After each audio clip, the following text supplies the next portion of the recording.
Welcome to the APA Citation Style and Format 7th Edition workshop brought to you by University Academic Success Programs. In this presentation, we will begin by discussing the importance of citations and where the APA style comes from. We will then discuss various elements of the APA style guide, such as the title page, abstracts and headings, in-text citations, and references. Finally, we will share resources that can be utilized for support with APA citation style. To begin, we have some opening questions for you to consider on your own. Why do you think we use citations? What is the purpose of citing sources? What citation styles have you used in your writing? Feel free to pause the video and think about or write down your answers. So why do we use citations? It creates a consensus for how writers should format and present information. Using citations reminds writers that they are participating in a larger scholarly community while also encouraging recognition of previous work and experts in the field you are researching. Citation styles also produce guidelines for writers and readers to follow, which helps to convey a writer's credibility. There are some general tips to keep in mind when citing sources. First, you should focus on the details. Things like where punctuation is used and the order of information are important to follow when citing a source. You will want to use the APA handbook or a credible website to answer crucial questions about formatting and citation. Things like citation generators may not always be accurate. Remember that citing is not just something you will do in school. It is a practice used in many professions upon graduation and can be useful in non-academic or work settings. A final tip is to remember to use campus resources available to help you with citation. The Writing Center tutors are resources, and the Writing Centers have additional resources to support you as you review citations. And the ASU libraries have guides and other resources for support. We have gone over some general information about citations, but what specifically is APA? The American Psychological Association, or APA, is a professional organization that created the style guide now known as APA Style. APA Style specifies guidelines for formatting papers and provides writers with a system for referencing sources. APA Style is most commonly used for citing sources and formatting papers in fields such as communication, education, social work, psychology, and more. For more information, visit https://apastyle.apa.org/about-apa-style.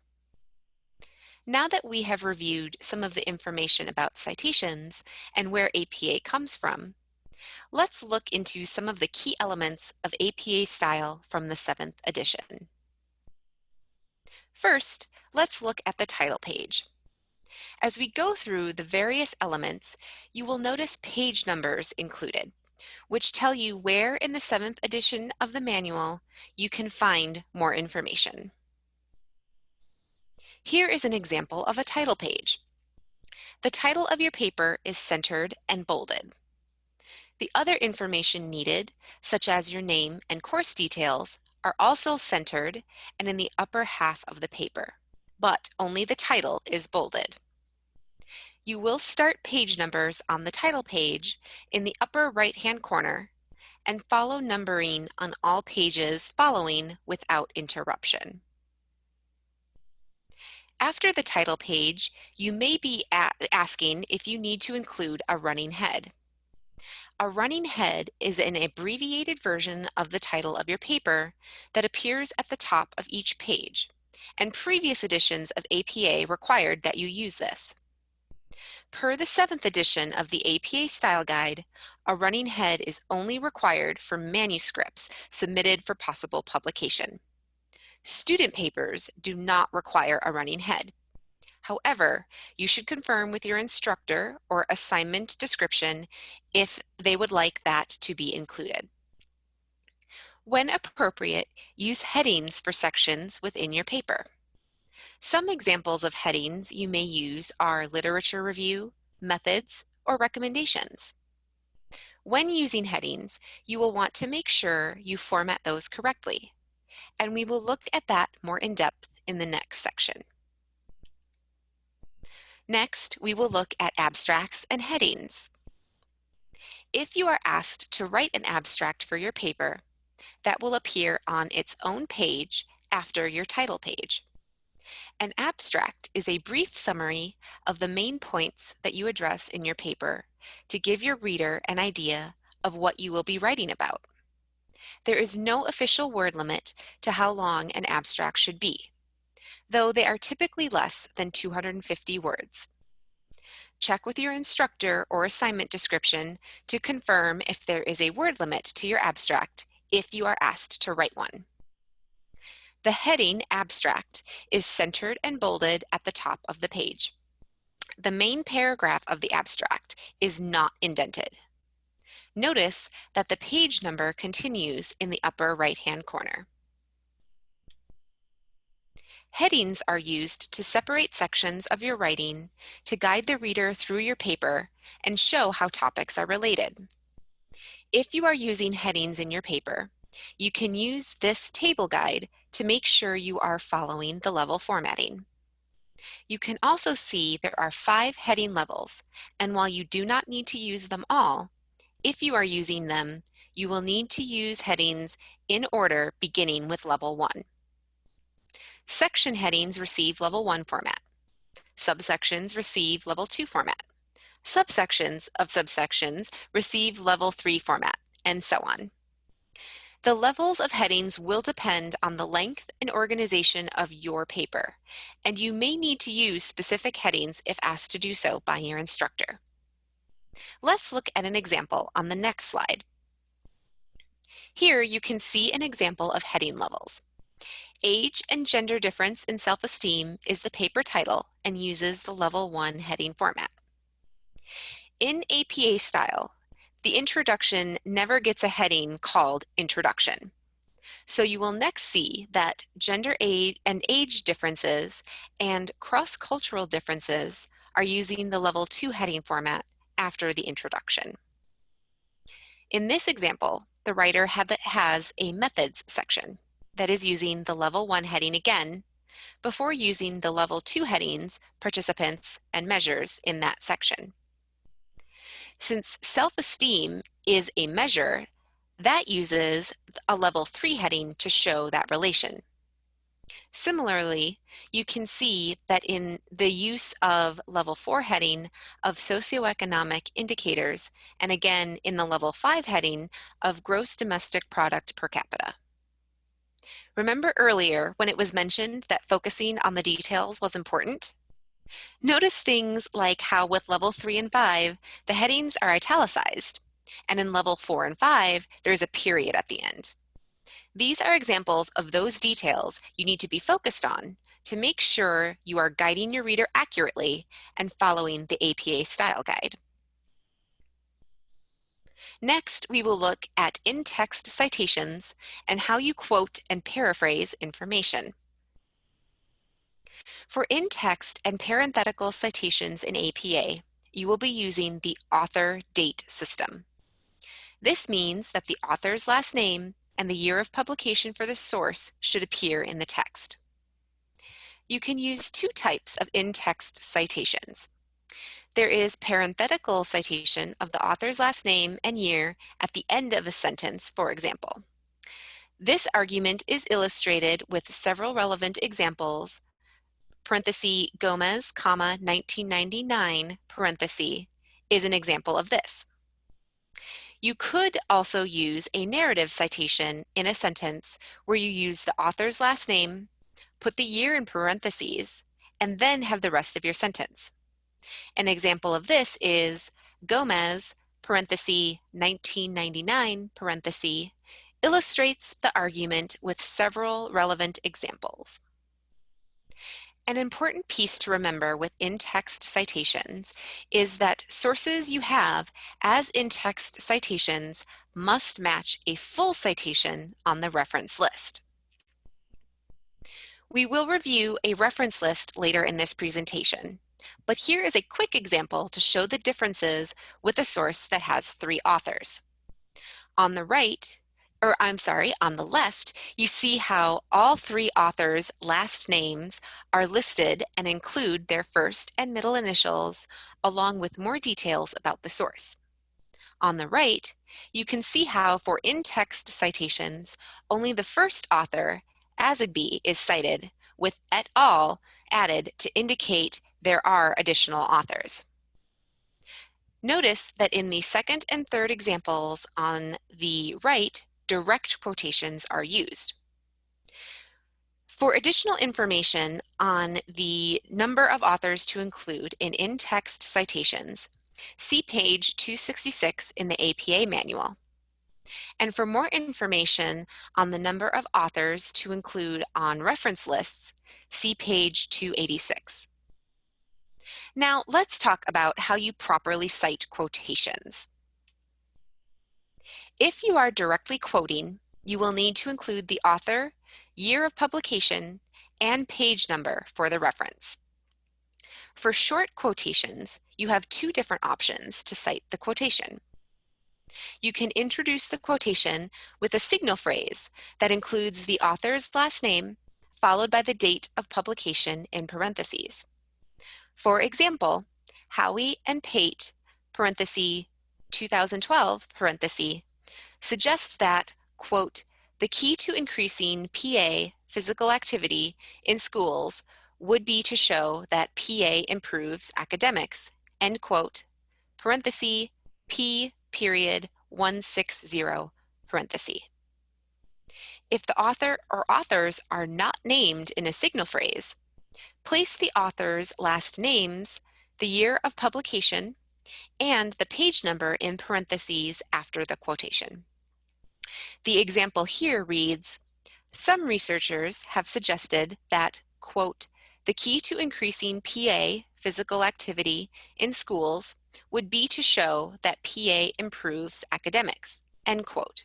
Parenthesis, Howie and Pate, comma, 2012, comma, P period 160, parenthesis. Notice when writing out the author's names in a sentence, you will write out the word and.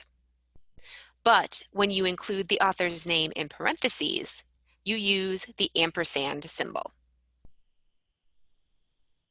If the quotation you are using is more than 40 words in length, you will need to be using a block quotation instead. When setting up a block quotation, you will want to start it on a new line that is indented a ½ inch from the left-hand margin. You will need to double space the entire block quotation, and you do not use quotation marks. Finally, you will need to include a parenthetical citation at the end of the block quote. Here is a block quote example to see how to use block quotations. As mentioned in the previous slide, you see there are no quotation marks used with the block quote. In this example, the authors are mentioned in the sentence preceding the block quote. And then there is a parenthetical citation at the end of the block quote with the specific page number. Alternatively, you could put the author names, date, and page number all in the parenthetical citation at the end of the block quote. Finally, you see that the text in the block quote is double-spaced. Both short and block quotations should be used sparingly, so you will be paraphrasing sources more frequently.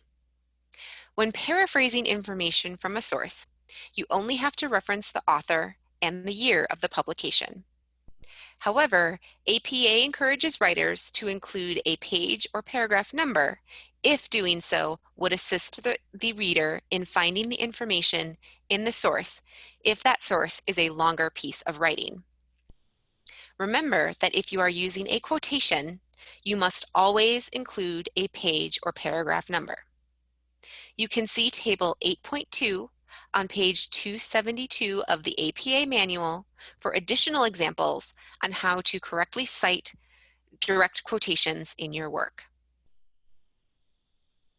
As was mentioned, any sources used as in-text citations must have a matching full citation on the reference list at the end of your document. So we will now review the formatting guidelines for your references. Here are some general reference page formatting guidelines. All lines after the first line of each entry in your reference list should be indented 1/2 inch from the left margin. This is called a hanging indentation. Reference list entries should be alphabetized by the last name of the first author of each work. When referring to the titles of books, chapters, articles, or web pages, capitalize only the first letter of the first word of a title and subtitle, the first words after a colon, and proper nouns. You will need to capitalize all major words in journal titles. And finally, when using APA in the reference list, the author's names are inverted, meaning the last name goes first. And you also provide the full last names and initials of first and middle names for all authors. Here is an example of what a reference page would look like. Your reference page should begin on a brand new page separate from the rest of your text. The word references is bolded and centered at the top of the page, and you still see the continuation of the page number in the upper right-hand corner. All text is still double-spaced, and you see how the second line is indented from the first. All sources are organized alphabetically by the first author's last name and include the first letter of their other first and middle name initials. Once again, focusing on the details is important. Notice things like when periods or commas are used and what words in titles are and are not capitalized. These are examples of those details you need to be focused on to make sure you are writing your references accurately and following the APA style guide. There is a lot of information available on properly using APA 7th edition. So here are some resources you can use as you learn and use the guide. The ASU Writing Centers can be an excellent resource. Our tutors can review your writing for citations and help you spot and correct errors while also sharing guides and other resources for future use. The Purdue Online Writing Lab, or Purdue OWL, is an online resource that reviews a number of the style basics. Another online resource is the ASU's Library Guide for APA that you can find at https://libguides.asu.edu/citing/APA. A few times in the presentation, we mentioned that faculty may have slightly different expectations than the manual. So use your faculty and the resources they provide, like assignment descriptions and rubrics, to help clarify assignment expectations. Peers can also provide guidance and support. Finally, the American Psychological Association has some APA style resources that you can view at https://apastyle.apa.org. Thank you for watching this presentation on APA Style and Format 7th edition. We hope to see you at one of our centers soon. Writing tutoring appointments are real-time, one-on-one appointments that you can attend online via Zoom or in person at campus sites. To view schedules and make appointments, please visit our website at tutoring.asu.edu/writing-centers or call 480-965-9072 for assistance. Thank you, and we wish you luck as you pursue your academics at Arizona State University.